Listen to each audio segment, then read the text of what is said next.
అపాయాన్ని తప్పించే అన్యాయపు సిరి. అపాయాన్ని తప్పించే అన్యాయపు సిరి. అపాయం అంటే ఏంటి? మనిషికి సంభవించబోయే అపాయం. కరెంటు జనరేటర్స్ దగ్గర, ట్రాన్స్ఫార్మర్ దగ్గర పెడుతుంటారు. డేంజర్, అపాయం అంటే అది ముట్టుకుంటే ప్రాణం పోతుందని. అలాగే అడవుల దగ్గర పెడుతుంటారు, అపాయం, ఇలా వెళ్ళకండి పుల్లు ఉన్నాయి. అలాగే రోడ్డు నిర్మాణంలో ఉందనుకోండి, లేదా భయంకరమైన టర్నింగ్లు ఉన్నాయనుకోండి, అక్కడ పెడుతుంటారు జాతకాలని. డేంజర్, ఇక్కడ ప్రమాదాలు జరుగుతాయి. అంటే మనం చూసే ప్రతి అపాయం బోర్డు వెనక ఏంటి? ఇంతగా అపాయం ప్రాణం పోతుందని. పలానా దాన్ని ముట్టుకుంటే ప్రాణం పోతుంది, ఈ రోడ్లో మీరు జాతకాలు లేకపోతే ప్రాణం పోతుంది. మనిషికి అపాయం ఏంటంటే చావు అనుకుంటుంది సమాజం. అర్థమైంది నేను చెప్పింది? ఏది అపాయం అంటే మనిషికి చచ్చిపోతాడు. ఇది దీనికంటే పెద్దదే అని చెప్తారు. ఇంకా మనిషికి అతిపెద్ద అపాయం ఏంటి? చావే కదా. ఇంతకీ చావు మంచిదా చెడ్డదా? ఇప్పుడు నేను మీకు తెలిసింది ఒకటి అడుగుతాను, చెప్పండి. పోలీస్ స్టేషన్లు, జైలు ఉన్నాయి కదా, ఈ మంచియా చెడ్డయా? కొంచెం సైలెంట్ అయ్యారు. పోలీస్ స్టేషన్లు, జైళ్ళు మంచివా చెడ్డవా? మంచివే. ఎందుకు పెట్టారయ్యి? అక్రమాలు జరగకుండా, సమాజంలో ఒకరినొకడు దోచుకోకుండా, ఒకరి మీద ఒకటి పడిపోకుండా సేఫ్గా ఉండడానికి పెట్టారు. ఆ పోలీస్ స్టేషన్ల వల్ల, ఆ జైలు వల్ల ఎంతోమంది బతుకుతున్నారు. ఇప్పుడు ఎస్ఐ జాబ్ వచ్చిందంటే పోలీస్ స్టేషన్ ఉండబట్టే కదా వచ్చింది. ఒక లాయరు జడ్జిగా పనిచేస్తున్నాడంటే కోర్టులు ఉన్నాయి, జైళ్ళు ఉన్నాయి కాబట్టే కదా. అవన్నీ మంచియే, కానీ ఎవరికి చెడ్డది? అది తప్పులు చేసాడు అనుకోండి, ఆడికి చెడ్డది అది. అలాగే మరణం మంచిదే. నువ్వు చక్కగా దేవుడి కోసం బ్రతికి చేస్తే, నువ్వు పౌలు గారు ఏమన్నారు? చావు అయితే నాకు లాభం అంటున్నాడు. కాబట్టి చావు మంచిదే. ఎవరికది కీడంటే దేవుడి కోసం బ్రతక్క ఇష్టానుసారంగా తిరిగి చచ్చిపోతే వాళ్ళకి చావు చెడ్డది. కాబట్టి చావు చెడ్డది కాదు, చావు అపాయం కాదు. ఎవరికైనా చావు వస్తుంది. చావు ఒక రకంగా పరలోకానికి ద్వారం తీసుకెళ్తుంది అది. కాబట్టి చావు మంచిదే. చావు అపాయం కాదు ఇంతగా మనిషికి. ఇంతగా అపాయం అంటే ఏంటి? ఆ చావు తర్వాత వెళ్ళే పాతాళం ఉంది చూశారు, ఇది అపాయం. ఎందుకంటే పోలీస్ స్టేషన్లో కొన్ని సంవత్సరాల శిక్ష లేదా ఉరితీత, కానీ పాతాళానికి వెళ్ళిపోతే శిక్షించేది ఎవరు? దేవుడు. అసలు దేవుడే శిక్షించడం మొదలు పెడితే ఇంకా అసలు తట్టుకోవడం అవుతుంది? అసలు నేను నరకటం మొదలు పెడితే డైలాగులు చెప్తారు సరే, మనుషుల వల్ల ఏమవుదు. ప్రేమించాలన్నా దేవుడే, శిక్షించాలన్నా కూడా. ఇంకా పాతాళంలోకి వెళ్ళి దేవుని చేత శిక్షకి వెళ్ళామంటే ఇక దానికి మించిన అపాయం. అలాంటి అపాయాన్ని తప్పించే అన్యాయపు సిరి అన్న. ఏం పట్టమంది? అపాయాన్ని తప్పించే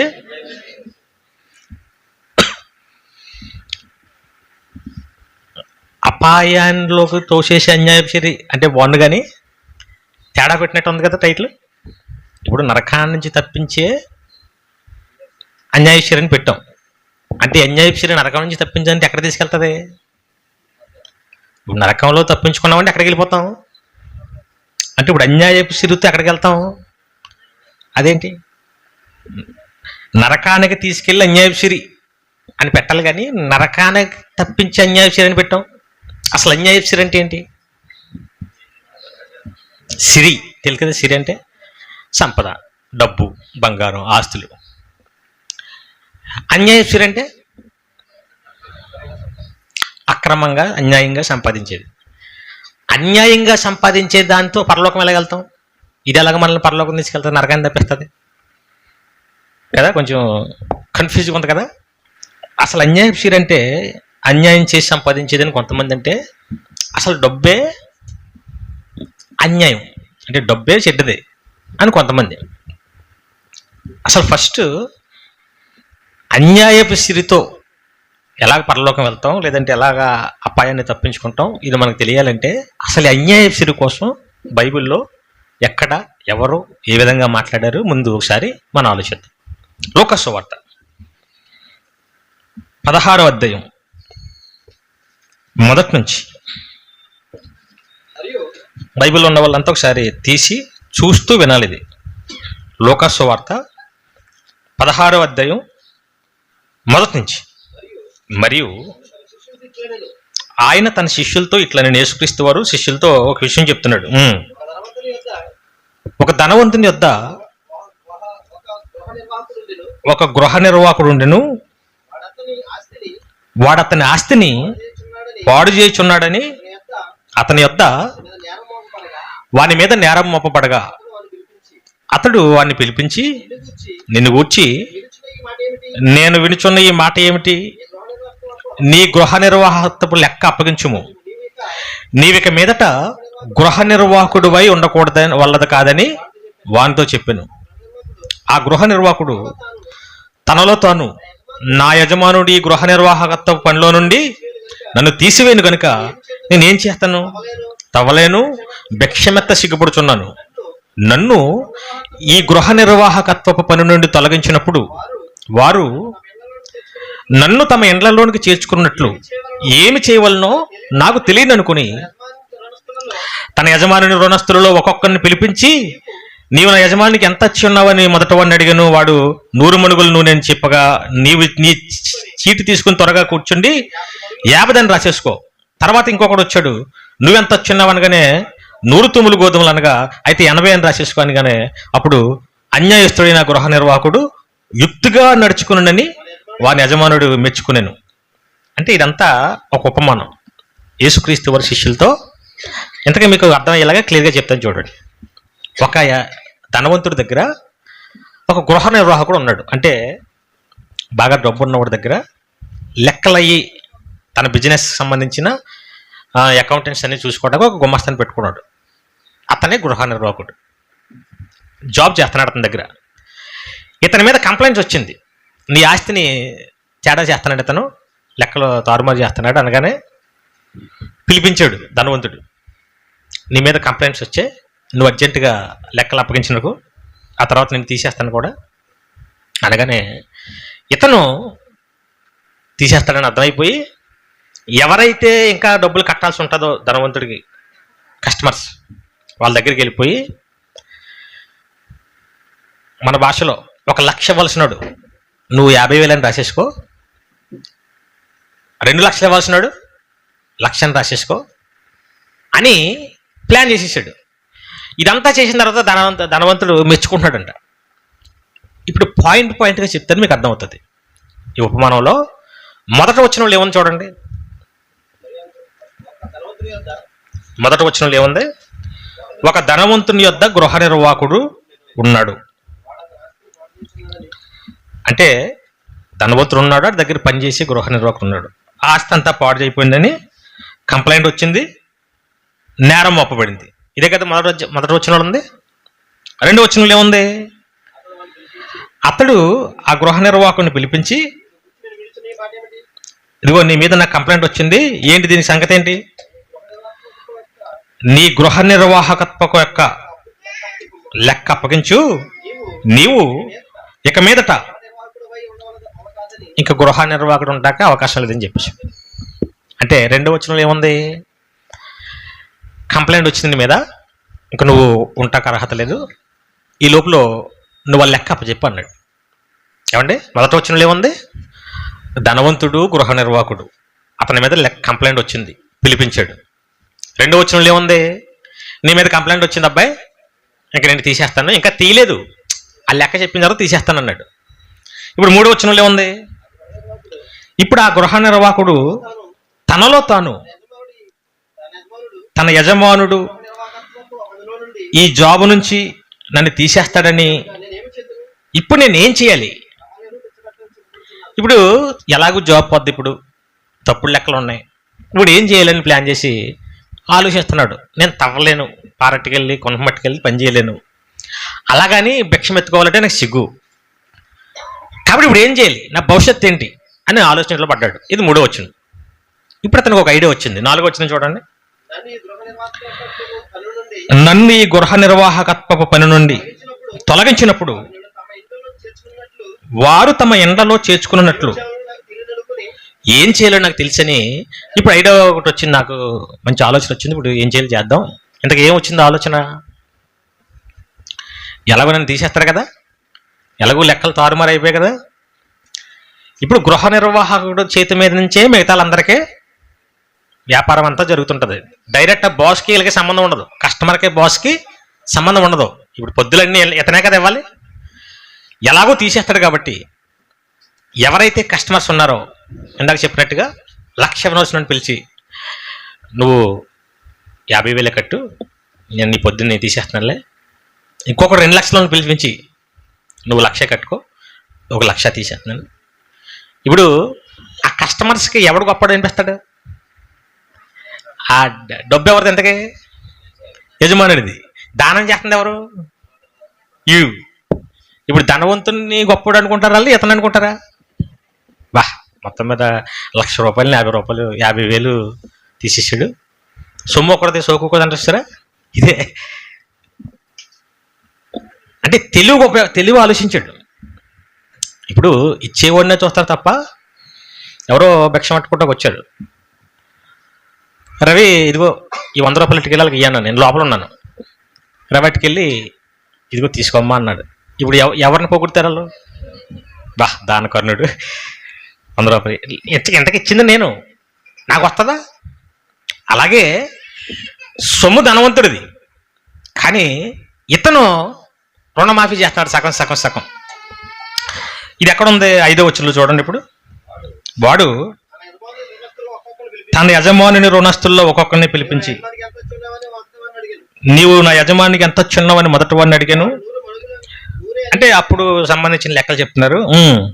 సగం రాసేసాడు, ఆ తర్వాత ఇంకొకరు సగం రాసేసారు. ఇదంతా చేసిన తర్వాత యజమానుడిది అంతా చూశాడు. ఇప్పుడు దాని బాస్ చూశాడు. మళ్ళీ అసలే లెక్కలు తారుమారు చేస్తున్నాడు. లెక్కలు చెప్పమన్నాం, తీసేద్దామన్నాం. ఇది తీసేసే లోపల మళ్ళీ ఏం చేశాడు? ఆ ఇవ్వాల్సినట్లు మళ్ళీ సగం సగం కట్ చేశాడు. ఇప్పుడు బాస్కి ఎలా ఉంటుంది? మండాలి, అవునా? కానీ ఏం జరుగుతుంది చూడండి. 8వ వచనంలో, ఆ అన్యాయస్తుడైన ఆ గృహ నిర్వాహకుడు యుక్తిగా నడుచుకునని తన యజమానుడు వానిని ఏం చేశాడంట? ఇదేంటి మెచ్చుకుంటాడు ఎవడైనా? అసలే నువ్వు దొంగవని చెప్పి కంప్లైంట్ వస్తే మరలా ఇందులో సగం సగం నీ బాబు సొమ్ములకు దానం చేస్తున్నావేట్రా అని లోపల వేయాలి. ఇతను ఏం చేశాడు? చాలా తెలివిగా ప్రవర్తించాడు. ఇదంతా చెప్పిన తర్వాత యేసుక్రీస్తు వారు కింద ఏం చెప్పాడు చూడండి. 9వ వచనం, అన్యాయపు సిరి వలన స్నేహితులను సంపాదించుకునుడి, ఎందుకంటే ఆ సిరి మిమ్మల్ని వదిలిపోయినప్పుడు వారు నిత్యమైన నివాసములలో మిమ్మును చేర్చుకుందురు. ఇప్పుడంతకీ ఏం చేయమంటాడు యేసుక్రీస్తు వారు? అన్యాయపు సిరితో మీరు కూడా స్నేహితులను సంపాదించుకోండి. ఎందుకంటే ఈ డబ్బు పోయినప్పుడు లేదా ఈ జాబ్ పోయినప్పుడు చివరికి ఆళ్ళ మిమ్మల్ని చేర్చుకుంటాడు అంటాడు. ఎలా అనిపించింది మనకి? ఇప్పుడు అన్యాయస్తుల్ని మెచ్చుకోవటం ఏంటి, అన్యాయస్తులతో మళ్ళీ స్నేహితులను సంపాదించుకోవటం ఏంటి, వాళ్ళ మనల్ని నిత్య నివాసాలకు తీసుకెళ్ళటం ఏంటి? కన్ఫ్యూజ్ ఉంది కదా. అందుకే ఈ ఉపమానం జోలికి ఎవరు వెళ్ళరు. సాధారణంగా బైబిల్లో ఈ ఉపమానాలు పెద్దగా పట్టించుకోరు, అర్థం కాదు సాధారణంగా. ఇది కొంతమంది వెళ్ళినా ఏ తప్పులు చెప్పేశారు. కానీ జాగ్రత్తగా దీన్ని ఆలోచిస్తే అన్యాయపు సిరితో స్నేహితులను సంపాదించుకోవటం ఏంటి అంటే, ఫస్ట్ గృహ నిర్వాహకుడు అతను ఎందుకు మెచ్చుకున్నాడంటే ఎలాగో జాబ్ పోతుంది, ఎలాగో ఫ్రాడ్ చేశాడు, తీసేస్తామన్న టైంకి ఇతను దేనికోసం ఆలోచించడం మొదలెట్టాడు? భవిష్యత్తు కోసం ఆలోచించాడు. ఇప్పుడు నేను ఎలాగో పని చేయలేను, తవ్వలేను, అలాగే నడుక్కోలేను, కానీ ఒక పని చేద్దాం, ఎవరైతే నా కింద ఇప్పుడు ఇంకా అధికారం ఉంది కదా, జాబ్ పోలేదు కదా, వస్తానికి అధికారం ఉంది కదా, ఎవరైతే నా కింద ఉన్నారో వాళ్ళందరినీ ఇప్పుడు వాళ్ళకి మేలు చేద్దాం కొంత. వాళ్ళకి కొంచెం సహాయం చేసేద్దాం. అప్పుడు నాకు జాబ్ పోయినప్పుడు వాళ్ళంతా ఏం చేస్తారు? అంతే కదా, నాకు 50,000 సహాయం చేసాడు అతను. ఇతని కోసం నేను అంతా కొంచెం చేయాలనుకుంటాను. అలాగో 10 మంది చేశాడు అనుకోండి, 20 మంది చేశాడు అనుకో, అక్కడ ఇద్దరు చెప్పారు కానీ చాలా మంది ఉంటారు కదా. 100 మంది చేశాడు, తలకు 50,000, తలకు 20,000, తలకు 30,000 తీసేసాడు. ఇంకా అతను కనపడాలి ఏమంటారు? ఆ రోజు నాకు ఈయన వల్ల 1,00,000 రూపాయలు నాకు మేలు చేశాడు. ఇది అక్రమ సొమ్మ, ఇదే అలా తెలియదు కదా. మొత్తానికి అతను మాకు సహాయం చేశాడు. అతను ఆలోచించిన తెలివికి యజమానుడు ఏమంటున్నాడు? ఫ్రాడ్ చేసినందుకు కాదు, ఇంత చేసినా ఇతను తెలివిగా ఆలోచించాడు అని చెప్పి అన్యాయపు సిరుతో స్నేహితులు సంపాదించుకోమన్నాడు. ఇది ఆలోచించాలి మనం. అన్యాయపు సిరుతో స్నేహితులు సంపాదించడం అంటే, ఇంతకీ అన్యాయపు సిరి అంటే ఏంటి? మళ్ళీ అక్కడికి వచ్చాం మనం. అన్యాయపు సిరి అంటే అన్యాయం చేసి సంపాదించిన సిరి అనుకుంటే కనుక, ఇప్పుడు అన్యాయం చేసి సంపాదించిన డబ్బులతో పల్లకు వెళ్ళిపోతామా? వెళ్తారు. అన్యాయం చేసి సంపాదించిన అప్పుడప్పుడు సినిమాల్లో చూపిస్తుంటారు, దొంగతనాలు చేసుకొచ్చి బ్యాంకులు దోచుకొచ్చి గుండె ఆపరేషన్ చేసే వాళ్ళకి అనాథాశ్రమాలు చేస్తుంటారు. అంటే మంచి పనులు చేస్తున్నాడు కానీ ఏ డబ్బు అది? అన్యాయపు డబ్బు. కిల్లర వీరప్పని ఉండేవాడు చూసారా? అడవులన్నీ నరికేసి ఎవరికో పెద్దలకు ఇచ్చేవాడంట. అది మంచిదంటారా? ఇప్పుడు కష్టపడి చెప్పింది సంపాదించింది ఇస్తే అది మంచిది అవుతుంది. ఇప్పుడు అన్యాయం చేసి సంపాదించిన దాంతో మంచి పనులు చేసిన ఉపయోగం లేదు. కొంతమంది అసలు డబ్బే చెడ్డది, ఎందుకంటే డబ్బు వల్ల అనేక సమస్యలు జరుగుతున్న ప్రపంచంలో డబ్బే చెడ్డది అంటారు. ఇంతకీ డబ్బు మంచిదా చెడ్డదా? మళ్ళీ ఇందాకలాగా అడుగుతుంది, అన్ని ఏ ప్రశ్నలు వస్తున్నాయి. డబ్బు మంచిదా చెడ్డదా?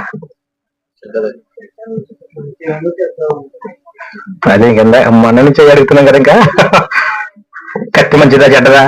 కోపం మంచిదా చెడ్డదా? డబ్బు చెడ్డదేం కాదు. ఇప్పుడు డబ్బు అంటే తెలుసు కదా, నోట్లు, 500 నోట్లు, 50 నోట్లు, 100 నోట్లు, 20 నోట్లు, 10 రూపాయల నోట్లు. ఇది ఎవరు చేశారు? మనమే చేసుకున్నాం. డబ్బు ఎవరైనా మోసం చేస్తుందా? అంటే ఎవరైనా మోసం చేస్తుందా? దానికి ఏమైనా నోరుందా? లేదా ఏమైనా నడుస్తుందా? మోసం చేసేది ఎవరు? మనిషి చేస్తాడు. డబ్బు ఎలా మోసం చేస్తుంది? డబ్బు ఎవరికైనా అన్యాయం చేస్తుందా? ఏం చేస్తుందా? ఎప్పుడైనా నీ జేబులోంచి మాయమైపోయి నువ్వు బ్యాంకులో వేసుకుంటే నేను ఆన్లైన్ వెళ్ళిపోయి ఏం చేస్తుందా? అన్యాయం చేసేది ఎవరు? మనుషులు చేస్తారు. కాబట్టి డబ్బు అన్యాయం కాదు, డబ్బు చెడ్డది కాదు. నువ్వు మంచిగా ఉపయోగించుకుంటే మంచిది. డబ్బు వల్ల ఎంతో మంది బతుకుతారు. ఇప్పుడు గుండె ఆపరేషన్లు అవుతాయి. మొన్న బ్యాచ్ వచ్చింది ఆపరేషన్, మా చిన్న కుర్రోడికి అని తలకు 100 ఇచ్చాం ఆ రోజు. ఆ డబ్బు అంతా ఎత్తుకెళ్ళి ఏం చేస్తారు? ఒక వ్యక్తిని బతికేస్తారు. ఇప్పుడు ఆ డబ్బు వల్ల బతికాడు కదా. డబ్బు వల్ల ఎన్నో మంచి మంచి కార్యక్రమాలు జరుగుతాయి. అసలు డబ్బు లేకపోతే పరిస్థితులు ఏం నడుస్తాయి మనకి? చెడ్డదంతా అందరి జేబుల్లో ఉంటాయి. అందరూ దానికోసం ఎదురు చూస్తుంటారు. అవునా? డబ్బు చెడ్డది కాదు, మనిషి చెడ్డవాడు. దాన్ని చూసి మనిషి చెడ్డవాడు అయిపోతాడు. ఇప్పుడు డబ్బు అన్యాయశ్రీ కాదు, అన్యాయంగా సంపాదిస్తే అది అన్యాయశ్రీ. అన్యాయంగా మోసం చేసి దొంగతనాలు చేసి సంపాదించేది అన్యాయపు సిరి అనుకుంటాం.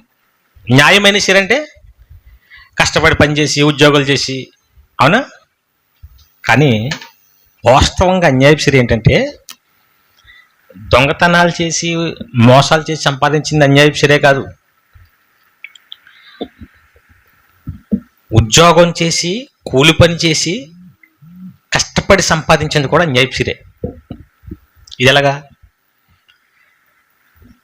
అలాగని డబ్బు అన్యాయం కాదు, చెప్పాను కదా, డబ్బు కాదు అన్యాయం. మానవ జీవితంలో ప్రతి మనిషిని దేవుడు పోషిస్తున్నాడు, పుట్టించాడు. ఈ అవయవాలన్నీ ఆయన ఇచ్చాడు. మనందరికి ఒక పని పెట్టాడు. ఏం పని? ఒక డ్యూటీ.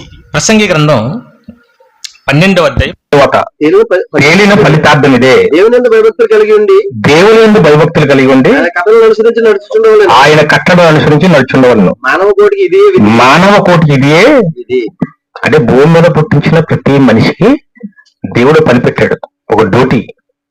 ఆయన రూల్స్, ఆయన చెప్పిన కట్టడాన్ని అనుసరించి అంటే ఆయన పనుల్లో ఉండాలి మనం. ఎందుకంటే ఈ దేహాన్ని ఇచ్చింది ఆయనే, మనల్ని పుట్టించి బతికేస్తుంది. ఇప్పుడు మనుషులు ఏ పనిలో ఉన్నారు? దేవుడి పనిని, దేవుడి డ్యూటీని పక్కన పెట్టి ఉద్యోగాలు, వ్యాపారాలు, రకరకాల బిజీలో ఉన్నారు. ఇప్పుడు దేవుడికి అన్యాయం చేస్తున్నారు లేదా? ఇప్పుడు దేవుడిచ్చిన దేహమే కదా ఇది. దేవుడిచ్చిన దేహంతో ఏం సంపాదించుకుంటారు? దేవుని పనులు చేయకుండా డబ్బులు సంపాదించుకుంటున్నారు. ఇక్కడ ఉన్న అందరూ అదే బ్యాచ్. వాస్తవంగా మన డ్యూటీ ఏంటి? మానవ కోటికి దేవుని కట్టడం అనుసరించి దేవుని పనిలో ఉండాలి. కానీ ఇప్పుడు ఏం పనిలో ఉన్నాము? సంపాదించిన పనులు. సేవ బయట సంపాదించుకుంటున్నాడు. ఆ టైం అంతా ఎవరిది? ఆ అవయవాలు ఎవరి? దేవుడిచ్చింది. దేవుడి పనులు చేయాలి. అలాగే ఉన్న వాళ్ళు ఎంతమంది వ్యాపారాలు చేసుకుంటున్నారు, ఎంతమంది కూలి పనులు చేసుకుంటున్నారు, రకరకాల పనులు ఉన్నారు. అంతే నువ్వు కష్టపడి సంపాదించిన అది ఏ సిరి? దేవుడికి అన్యాయం చేసి సంపాదించిన సిరి. ఇప్పుడు యజమాని ఎవరు? దేవుడు. గృహ నిర్వాహకుడు ఎవరు? మనం. ఇప్పుడు ఫ్రాడ్ జరిగింది. ఫ్రాడ్ జరిగినప్పుడు ధనవంతుడు యాక్షన్ తీసుకునేటప్పటికీ ఈ గృహ నిర్వాహకుడు ఏం ఆలోచించాడు? ఇప్పుడు నేను ఏదైతే ఫ్రాడ్ చేశానో ఈ ఫ్రాడ్ చేసిన డబ్బుతో ఎవరిని సంపాదించుకున్నాడు? భవిష్యత్తులో నన్ను సేవ్ చేయడానికి కొంతమందికి నేను సేవ్ చేద్దాం, ఆ డబ్బులతో సెట్ చేద్దాం. చెప్పింది అర్థమవుతుందా? అర్థం కావట్లేదు. అర్థమవుతుందా? ఇది అర్థం కాకపోతే ఏం అర్థం కాదు. ఇది ఆ గృహ నిర్వాహకుడు ఈ డబ్బుతో ఎలాగైతే స్నేహితులను సంపాదించుకున్నాడో ఇది చూసి ధనవంతుడు ఏం చేశాడు? మెచ్చుకున్నాడు. మొత్తం మీద తెలుగు ఆలోచించాడు అని చెప్పి మనకు కూడా ఏం చెప్తున్నాడు? ఇప్పుడు అన్యాయపు సిరితో స్నేహితులని. ఇప్పుడు మనం చేసిన మన దగ్గర ఉన్న అన్యాయపు సిరి ఏది? ఇంతకే కష్టపడి న్యాయంగా సంపాదించిందే అన్యాయపు సిరి దేవుని దృష్టిలో. ఇప్పుడు డ్యూటీకి వెళ్తున్నాం, సంపాదించావు. ఎవరి పనులు మనం వదిలేసి ఆ సమయాన్ని అక్కడ సంపాదించాం. ఇప్పుడు అన్యాయం సిరే కదా దేవుని దృష్టిలో. ఇప్పుడు స్కూల్ టీచర్గా జాబ్ వచ్చింది. ఉదయం నుంచి సాయంత్రం వరకు స్కూల్ టీచర్గా పనిచేయాలి, జీతం ఇస్తారు గవర్నమెంట్. ఈ మధ్యలో ఇతను ఇక్కడ మానేసి వేరే చోటకి వెళ్ళి వేరే ప్రైవేట్ కాలేజీ చెప్పి వచ్చేస్తున్నాడు అనుకోండి. ఇదేంటిది? ఫ్రాడ్ చేస్తున్నాడు, గవర్నమెంట్ని మోసం చేస్తున్నాడు సంపాదించుకోవడం కోసం. అవునా కదా? ఒరిజినల్గా అతను మోసం చేస్తున్నాడా? ఇప్పుడు ఎవరి దగ్గరికి వెళ్ళి డబ్బు దొంగతనం చేసుకొచ్చాడా? అక్కడికి వెళ్ళి కూడా పాఠాలే చెప్తున్నాడు. కానీ గవర్నమెంట్ దృష్టిలో ఆ సంపాదించిన డబ్బు ఏ డబ్బు అది? ఫ్రాడ్ చేసినట్టే కదా. అర్థమైంది? అర్థం కాలేదా? మీకు ఇంకా క్లియర్గా చెప్పాలంటే మీరు ఎవరి దగ్గరకు పనికి వెళ్ళారు, ఉదయం నుంచి సాయంత్రం వరకు పని చేస్తామని ఒప్పుకున్నారు. ఇంత కూలి ఆ రైతు ఎలాగెళ్ళనిచ్చి ఈ లోపల మళ్ళీ ఇంకో దోటలో వెళ్ళిపోయి 200 ఇస్తానంటే ఏదో చేస్తామంటే అది చేసి వచ్చారు. అక్కడ కష్టపడి చేశారు పాపం, ఆడికి 200 ఇచ్చేది. కానీ ఈ రైతు దృష్టిలో అది ఏంటది? ఫ్రాడ్ చేశారు, అన్యాయపు సొమ్మది. అవునా కదా? ఎందుకంటే ఇతనికి అన్నాల్సిన టైం అది, ఇతను చేయాల్సిన పని మీరు మధ్యలో ఇంకొకరికి వెళ్ళి చేశారు. మీరు న్యాయంగానే చేశారు, దొంగతనం ఏం చేయలేదు, కానీ అది అన్యాయమే. అలాగే దేవుడి దృష్టిలో మనమంతా దేవుడిచ్చిన అవయవాలు, దేవుడిచ్చిన నోరు, దేవుడిచ్చిన రూపం, దేవుడిచ్చిన ప్రకృతి అనుభవిస్తూ మనం వేరే పనుల్లో బిజీగా వెళ్ళి డబ్బులు సంపాదించుకుంటున్నాం అన్నాడు కదా. అందరూ తమ సొంత కార్యములనే చూసుకున్నారు తప్ప దేవుని కార్యములు ఎవరు? ఇలాగ నువ్వు ఈ కష్టపడి సంపాదించిన దేవుడి దృష్టిలో ఆ సొమ్ము ఏంటన్నమాట? అన్యాయపు సొమ్మే. ఇప్పుడు ఇక్కడ ఉన్న వాళ్ళ దగ్గర అంతా ఉన్నది ఏ సొమ్ము అన్నమాట? అన్యాయపు సిరి. ఇప్పుడు యజమానుడు లెక్క అడుగుతాడు, నిన్ను ఎందుకు పుట్టించాను, నీకు ఈ అవయవాల తల్లి గర్భంలో ఎవరు చేశారు, నువ్వు ఎవరు పని చేయాలి, ఎవరి దగ్గర పని చేస్తున్నావు? దీనికి లెక్కలు అడిగేటప్పటికి అబ్బో ఆ గృహ నిర్వాహకుడు ఏం చేశాడు తెలివిగా, నేను కొంతమందిని భవిష్యత్తులో సంపాదించేసుకుంటాను, ఈ డబ్బుతో ధనవంతుడి డబ్బే. ఇది తెలివిగా అనిపించిందంటే ఎవరికి?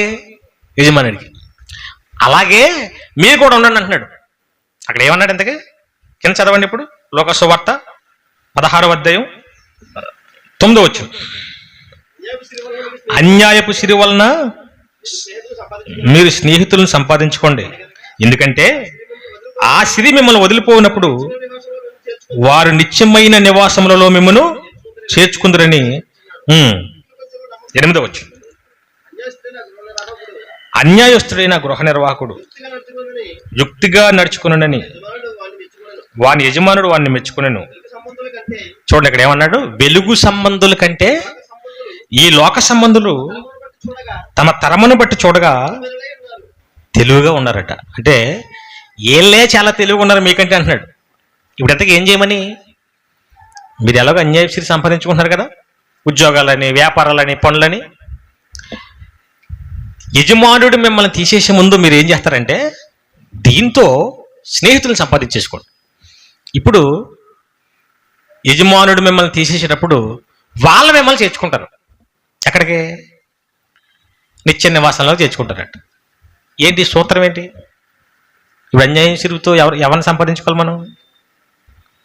ఇక్కడే ఒక సూత్రం ఉంది. ఏంటంటే దేవుడి సమయాన్ని, దేవుడిచ్చిన అవయవాల్ని వాడుకుని మనం వేరే సంపాదించుకున్నాం చూసారా, ఈ డబ్బుని దేవుడు కార్యక్రమాల పేరట, సువార్త సభలో లేదంటే మీటింగ్స్ సంథింగ్ ఏదో ఒకట ఎవరికైనా దేవుని వాక్యం ప్రకటించేసి నీ వాక్యం వల్ల ఒకడు మారాడనుకో, నువ్వు ఖర్చు పెట్టిన డబ్బులతో ఒకడు మారాడనుకో, నీ స్నేహితుని సంపాదించుకున్నట్టే. ఇప్పుడు విమర్శ దినమన్న యజమానుడు లెక్కటప్పుడు ఏం చేస్తుంటాడు? బాబు పలానోడు నాకు వాక్యం చెప్పించడం వల్లే, పలానోడు కొంచెం కష్టార్జితం వల్లే నేను మారాను, నాకు అవకాశం వచ్చింది. వాళ్ళంతా నిన్ను సేవ్ చేస్తారు భవిష్యత్తులో. మీకు అర్థమవుతుందా? ఇది దేవుడు ఏం చేస్తాడు? మెచ్చుకుంటాడు. పోన్లే చేస్తే చేసాడు, కానీ మొత్తానికి ఏం చేశాడు? తెలివిగా సంపాదించేసుకున్నాడు, చాలా మందిని సంపాదించేసుకున్నాడు, సేవ్ అయిపోయాడు. అంటే అన్యాయపు సిరితో అపాయాన్ని తప్పించుకోవటం అంటే నువ్వు కష్టపడి సంపాదించిన దేవుని దృష్టిలో ఆయన అవయవాలు, ఆయన ఇచ్చిన సమయాన్ని నువ్వు ఉపయోగించేసుకున్నావు. కాబట్టి ఈ డబ్బుని నువ్వేం చేసేస్తావంటే స్నేహితులు సంపాదించేసుకో. అర్థమవుతుంది కాన్సెప్ట్? అర్థం కావట్లేదా? ఇలాగే ఒక అతను చేసాడు బైబిల్లో. జక్కయ్య తెలుసు కదా మీకు, పొట్టు జక్కయ్య. ఇతను చేసే పని ఏంటి? అన్యాయపు సిరి సంపాదించుకుంటున్నాడు ఒక పక్క, అందులో మళ్ళీ అన్యాయం. ఇప్పుడు మామూలుగా సంపాదించడం అన్యాయం అనుకుంటే మళ్ళీ అధిక వడ్డీలు అధికంగా తీసేసుకుంటున్నాడంట. ఒకసారి చూడండి. లోక సువార్త 19వ అధ్యాయం 2వ వచనం. ఇదిగో సుంకపు గుత్తదారుడును ధనవంతుడుగు జక్కయ్యని మారు పేరు గల ఒకడు యేసు ఎవరో అని చూడగోరని గాని అతని పాపం పొట్టుగా ఉన్నందున జనులు గుంపుగా ఉండడం వల్ల చూడలేకపోయాడు. అప్పుడు యేసు ఆ త్రోవను రానై ఉండిన గనుక అతను ముందుగా పరిగెత్తి ఆయన చూచిన ఒక మేడి చెట్టు ఎక్కాను. యేసు ఆ చోటుకు వచ్చినప్పుడు కన్నులెత్తి చూసి, జక్కయ్య త్వరగా దిగిపో, నేడు నేను నీ ఇంట ఉండవలసి ఉన్నదని అతనితో చెప్పగా అతను త్వరగా దిగి సంతోషంతో ఆయనను చేర్చుకున్నాను. ఆ చుట్టుపక్కల ఉన్నంత చూసి ఈయన పాపైన మనుషుల వద్ద బస వెళ్ళని చాలా సనుక్కునేది. ఇప్పుడు కాన్సెప్ట్ మీకు అర్థమైంది కదా? ఇతను బాగా ధనవంతుడు, బాగా సంపాదించాడు, అందులోకి అన్యాయంగా చాలా సంపాదించాడు. యేసు కోసం వింటున్నాడు, ఫాలో అవుతున్నారు చాలామంది, నన్ను వెళ్తున్నారని. అసలు ఈయన ఎవరని చూద్దాం అనుకుంటుంటే పాపం పొట్టుగా ఉండడం వల్ల గుంపులో కనపట్లేదంట. చెట్టు ఎక్కి చూస్తున్నాడు, మేడి చెట్టు. షాకింగ్ ఏంటి? ఆయన డైరెక్ట్గా వచ్చి, జక్కయ్యరా నేను నీ ఇంటికి వద్దాం అనుకుంటున్నాను అన్నాడు. వెంటనే ఏమన్నాడంటే కింద చూడండి, జక్కయ్య నిలవబడి, ఇదిగో ప్రభువా, నా ఆస్తిలో సగం బీదలకు ఇచ్చున్నాను, నేను ఎవరి యొద్దనైనాను అన్యాయముగా దేనినైనాను తీసుకునే ఎడల అతనికి 4 అంతలు మరలా చెల్లింతనని ఏం చేస్తున్నాడు? ఇప్పుడు ఇంతకీ 2 పనులు చేస్తున్నాడు. నేను ఎవరి దగ్గర అయితే అన్యాయంగా తీసుకున్నానో వాళ్ళకి 4 అంతలు ఇచ్చేస్తాను అంటున్నాడు. అంతకుముందు ఇంకోటి ఏదో అన్నాడు, నా ఆస్తిలో ఇదేంటి, ఇప్పుడు అన్యాయంగా తీసుకున్నది ఇచ్చేయాలి, తప్పు చేసేది కాబట్టి అన్యాయం తీసుకున్నది ఇచ్చేయాలి, ఒరిజినల్ ఆస్తి కూడా ఇచ్చేస్తాను అంటున్నాడు సగం వాదం బేగలకి. అంటే ఎప్పుడైతే ఏసి అతని దగ్గరకు వచ్చాడో అర్థమైపోయింది. పోనీ ఏసేమని చెప్పాడు ఎలా చేయమని. అన్యాయపు సిరిని ఇప్పుడు ఏం చేద్దాం అనుకుంటున్నాడు? బేదలకు పని చేద్దాం అనుకుంటున్నాడు. ఇప్పుడు బేదలకు పని చేస్తే ఇతను మంచోడు అంటారు, చెడ్డోడు అంటారు. ఇప్పుడు ఆ బేదలంతా ఏం చెప్పుకుంటారు? చాలా మంచోడు, నాకు మమ్మల్ని పోషించాడు, మాకు ఇల్లు స్థలాలు ఇచ్చాడు, మాకు ఆస్తి ఇచ్చాడు. ఎవరి దగ్గర అయితే అన్యాయంగా తీసుకున్నాడు వాళ్ళకి 4 గంటలు ఇస్తానంటున్నాడు. అంటే అన్యాయపు సిరితో ఏం సంపాదించుకున్నాడు ఇతను? ఇప్పుడు వెంటనే ఏసేమన్నాడు చూడండి. అందుకు యేసు, ఇతడును అబ్రాహాం కుమారుడే, ఎందుకంటే నేడు ఇంటికి దేని వల్ల రక్షణ వచ్చింది? అన్యాయపు సిరితో అతను యేసు మనసు కొట్టేశాడు. అంతేనే కదా? అందుకే ఈ లోకపు జనులు వెలుగు సంబంధాల కంటే యుక్తిగా ఉన్నారు. ఇంకొకడు ఉన్నాడు, ఆడు ఎలాంటాడు? యవనస్తుడైన ధనవంతుడు. నిత్యజీవం వెళ్ళాలంటే నేనేం చేయాలన్నాడు కదా, ఇది చెయ్యి ఇది చెయ్యి ఇది చేయని అని చెప్తే, నీకు ఒకటి కొద్దుగా ఉంది, నీ ఆస్తి నమ్మి బేదలకు ఇచ్చే. చూడండి, అది బేదలకు ఇచ్చేటానికి పరలోకం వెళ్ళటానికి సంబంధం ఉందా లేదా? ఉందా లేదా? ఉంది. మరి ఎందుకు అన్యాయపు సిరి? ఆడు కష్టపడి సంపాదించుకున్నాడు, ఆడేం మోసం చేయలేదు జక్కయ్యలాగా. నేను ధర్మ ఆజ్ఞలన్నీ పాటిస్తానన్నాడు కదా, ఎవరిది దొంగతనం చేయట్లేదు, దోచుకోవట్లేదు, అంటే కష్టపడి సంపాదించుకున్నాడు. కానీ దేవుడి దృష్టిలో వేసిరేది అన్యాయపు సిరి. దాన్ని నువ్వు బేదలకి ఇచ్చి నన్ను వచ్చి చంపడించు. ఆడేం చేశాడు? నేను మాత్రం ఇది ఇవ్వలేను, సారీ అని వెళ్ళిపోయాడు. తెలివి లేదనమాట అడిగి, అంతే కదా? ఇదంతా ఆ ఉపమానంలోని భావం. ఇప్పుడు మనలో కూడా దేవుడికి ఇవ్వవలసిన సమయాన్ని, దేవుడి కోసం వాడవలసిన అవయవాలని మనం పనులకి, వ్యాపారాలకి, ఉద్యోగాలకి వాడుకుంటున్నాం. అలా సంపాదించిన డబ్బంతా నీ దృష్టిలో న్యాయం, సమాజం దృష్టిలో న్యాయం, దేవుడి దృష్టిలో అన్యాయపు సిరి. దీన్ని లెక్క అడిగే ముందు నువ్వు ఈ లోపల ఏం చేయాలి? ఇందులో కొంత పట్టుకెళ్ళి నువ్వు స్నేహితులను సంపాదించేసుకోవాలి. స్నేహితులు అంటే తాగుబోతోడిని, తిరిగిపోతుని, రారా నీకు ముందే ఇస్తాను, ఆ స్నేహితులు కాదు, దేవుడికి సంబంధించిన వారిని సంపాదించేయాలి. అప్పుడు నువ్వు చాలా తెలివిగా ప్రవర్తించావన్నమాట. ఇప్పుడు శ్రీను ఉన్నాడు, సంపాదించుకుంటున్నాడు, కానీ అందులో ఎక్కువ శాతం దేనికి పడుతుంటాడు?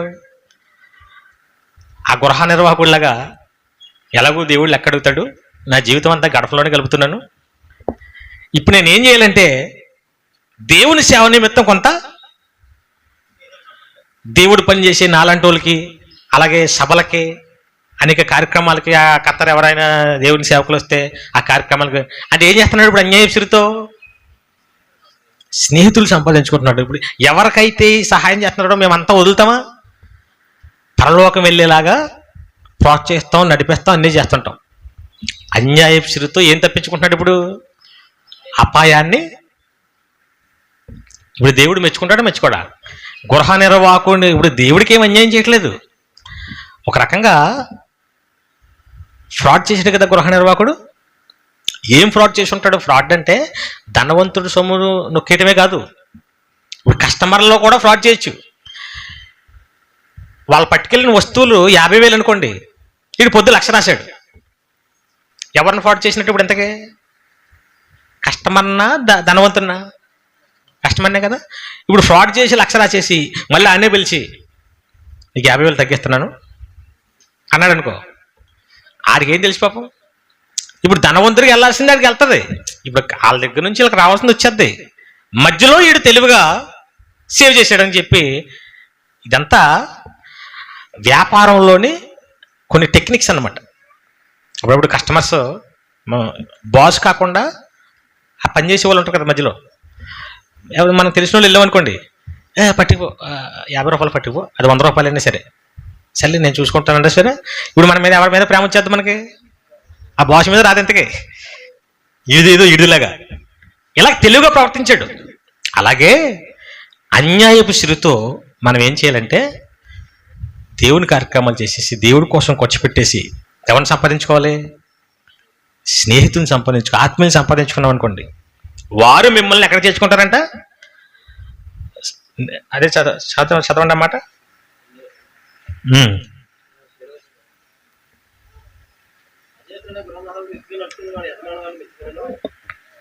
తొమ్మిదవచ్చు. అన్యాయపు సిరి వలన మీరు స్నేహితులను సంపాదించుకునండి, ఎందుకంటే ఆ సిరి మిమ్మల్ని వదిలిపోయినప్పుడు అది. ఇప్పుడు అన్యాయపు సిరి అంటే ఏంటి అర్థమైందా? అర్థం కాలేదా? ఏంటి అన్యాయపు సిరి అంటే? మనం సంపాదించుకున్న, అంటే మన దృష్టిలో న్యాయంగా సంపాదించుకున్న డబ్బు దేవుని దృష్టిలో అన్యాయపు సిరి. మనం ఫ్రాడ్ చేసి సంపాదిస్తున్నాం అనుకోండి, అదే సిరి, అదే అన్యాయ సిరే. ఇప్పుడు కష్టపడి సంపాదించిందే దేవుని దృష్టిలో ఏ సిరి? అన్యాయ సిరి. ఇప్పుడు ఫ్రాడ్ చేసి సంపాదిస్తున్నాను అనుకోండి, అదే సిరి, అన్యాయంలోనే అన్యాయపు సిరి, అది కదా. దాన్ని దేవుడు ఏం ఊరుకోడు. దానికి చెప్పాడు చూడండి ఒకసారి, హబక్కూకు గ్రంథం 2వ అధ్యాయం 9వ వచనం. తనకు అపాయము రాకుండానట్లు తన నివాసము బలపరుచుకొని తన ఇంటి వారి కొరకై అన్యాయముగా లాభం సంపాదించుకునే వానికి, అంటే ఫ్రాడ్ చేసి మోసాలు చేసేసి స్కాములు చేసేసి సంపాదించారనుకోండి, అలాంటి వాళ్ళు దేవుడు వదిలిపెట్టాడు, అలాగే శ్రమ అంటున్నాడు. అలాగే సామెతల గ్రంథం చూడండి 13వ అధ్యాయం 11వ వచనం. మోసము చేత సంపాదించిన ధనము క్షీణించిపోవును అన్నాడు. అంటే ఫ్రాడ్ చేసినా మోసం చేసినా అదేమి నిలబడదు, అది క్షీణించిపోతుంది, శ్రమల పాలు అయిపోతారు. ఇస్కరియోతు యోధ ఫ్రాడ్ చేసి సంపాదించాడు, ఏం చేశాడు? తిన్నాడా? ఊరోసుకుని అవి విసిరేసి చచ్చిపోయాడు. కాబట్టి ఫ్రాడ్ చేసి సంపాదించుకోకూడదు, మోసాలు చేసి సంపాదించకూడదు. కానీ కష్టపడి సంపాదించుకున్న కూడా దేవుని దృష్టిలో అన్యాయపు సిరే. ఈ అన్యాయపు సిరితో తెలివిగా మీరు ఏం చేస్తారంటే స్నేహితులను సంపాదించేసుకుని దేవుని దృష్టిలో యుక్తిగా ప్రవర్తించేవారుగా ఉండాలి. ఇది అందుకే బైబిల్ ఏమన్నాడు? నీ సంపాదన అంతా ఇచ్చి బుద్ధిని సంపాదించుకున్నాడు. అంటే ఈ సంపాదనతోనే ఏముంది ఇప్పుడు? అంతే కదా, డబ్బు అంటే మంచిది కాదు, డబ్బు అంటే చెడ్డదే అని చెప్తుంటారు. డబ్బు లేకపోతే దేవుని పనులు చేయగలమా? మీటింగ్లు పెట్టగలమా? ఒక చర్చ్ నిర్మించుకోవాలంటే ఏం కావాలి? డబ్బు కావాలి. మంచి మంచి మైకులు, సౌండ్ సిస్టమ్ కొనుక్కోవాలంటే ఏం కావాలి? ఇవన్నీ డబ్బుతోనే జరుగుతాయి. డబ్బుతోనే జరిగిన దాంట్లో దేవుని పనులు జరుగుతున్నాయి కదా. ఇప్పుడు దేవుని పని జరగాలన్నా కూడా ఏముండాలి? అప్పుడు అది మంచి డబ్బే కదా. అది ఏ డబ్బు? అన్యాయపు సిరి. అది అంటే దేవుడి సమయాన్ని కాదనుకుని పనులు చేసుకుని, వ్యాపారాలు చేసుకుని, డ్యూటీలకు వెళ్ళి సంపాదించుకున్నదే చాలా మంది ఇస్తుంటారు. దేవుని పనికి వాడండి, దేవుని పని. ఇదంతా వేసాం, ఇది అన్యాయపు సిరే. కానీ తెలుగుగా దేవుడి కోసం విభజించేస్తున్నారు. దీన్ని ఏమంటారు? యుక్తిగా ప్రవర్తించారు. అర్థమైందా? అర్థం కాదు పాఠం. ఏం పాఠం మంది? అపాయాన్ని తప్పించే. అపాయం అంటే ఏంటి? అపాయం అంటే ఏంటి? నరకం. దీన్ని తప్పించుకోవాలంటే ఏం చేయాలి? ఇప్పుడు అన్యాయపు సిరితో దీన్ని తప్పించుకోవచ్చు. అన్యాయపు సిరి అంటే ఏంటి చెప్పండి? మనం న్యాయంగా సంపాదించిందే అన్యాయపు సిరి. దీంతో దేవుడి పనులకి, దేవుడి కార్యక్రమాలకి దీన్ని పెట్టుబడిగా పెట్టేస్తే దేవుడు మనల్ని యుక్తిగా ప్రవర్తించారని నిన్ను క్షమించి పరలోకం తీసుకెళ్ళే అవకాశం ఉంటుంది. అర్థమైందని పాఠం? అన్యాయపు సిరి అనే కాన్సెప్ట్ అర్థమైతేనే ఇది అంత అర్థమవుతుంది. అర్థమైందా? అన్యాయపు సిరి అంటే అందరూ ఏమని చెప్పుకున్నారంటే ఈ డబ్బే చెడ్డది, ఈ డబ్బే అన్యాయం, లేదా అక్రమంగా సంపాదించిందే అన్యాయపు సిరి అనుకున్నారు. అది కాదు. దేవుడి దృష్టిలో మనం కష్టపడి సంపాదించిన డబ్బు కూడా ఆయన ఇచ్చిన డ్యూటీని మానేసి ఆయనకి అన్యాయం చేశాం కాబట్టి ఇది అన్యాయపు సిరే. దీన్ని తెలివిగా ఎవరైతే అందరూ వాడతారు, ఈ సిరిని దేవుడి కోసం వాడతారు అందరూ. ముఖేష్ అంబానీ అన్యాయపు సిరి బోర్డు సంపాదించుకుంటున్నాడు. ఫ్రాడ్ చేయట్లేదు, న్యాయంగానే సంపాదించినాడు దృష్టిలో. కానీ దేవుడి దృష్టిలో వేసిరది. ఇప్పుడు దేవుడు లెక్కడకపోతాడు. లెక్కడిగేటప్పటికి వాడు ఏం చేశాడు? భవిష్యత్తు కోసం ఆలోచించలేదాడు. అదే ఈ లోపల ఏం చేసేయాలంటే దేవుడి కోసం, బీదల కోసం పనిచేసాడు అనుకోండి. అప్పుడు దేవుడు దృష్టిలో ఏమవుతాడు? చేసే నాకు అన్యాయం కానీ తెలివిగా ప్రవర్తించాం. రామోజీరావు చాలా డబ్బు సంపాదించాడు. లెక్కడిగే టైం వచ్చింది. ఈ లోపల తెలివిగా ప్రవర్తించలేకపోయాడు. ఆ ఉన్నదాన్నంతా బీదలకో, దేవుడికి పనులకో, కార్యక్రమాలకు ఇచ్చాడనుకోండి, తెలివిగా ప్రవర్తించినట్టు. కానీ ఎవడికి ఇవ్వలేదు పైసా, ఏమైపోయింది? అది అక్కడే ఉంటుంది, ఆడ అన్యాయం అయిపోయాడు. కాబట్టి మనం సంపాదించే ప్రతి పైసా దేవునికి అన్యాయం చేసి సంపాదిస్తున్నాం, ఇది గుర్తుపెట్టుకోండి. కాబట్టి ఇందులో నువ్వు వాడుకో, దేవుని కోసం కూడా పెట్టుబడి పెట్టి, అప్పుడు నువ్వు తెలివిగా ప్రవర్తించినట్టు దేవుడు నువ్వు చేసిన అన్యాయానికి క్షమించి నిన్ను పరలోకం ఇస్తాడు. కాబట్టి అన్యాయం సిరుతో స్నేహితుని సంపాదించుకోవటం అంటే దేవుని కోసం ఖర్చు పెట్టి స్నేహితులు సంపాదించుకోవడం. అర్థమైందండి? శ్రద్ధగా ఉన్న మీ అందరికి వందనాలు చెల్లిస్తూ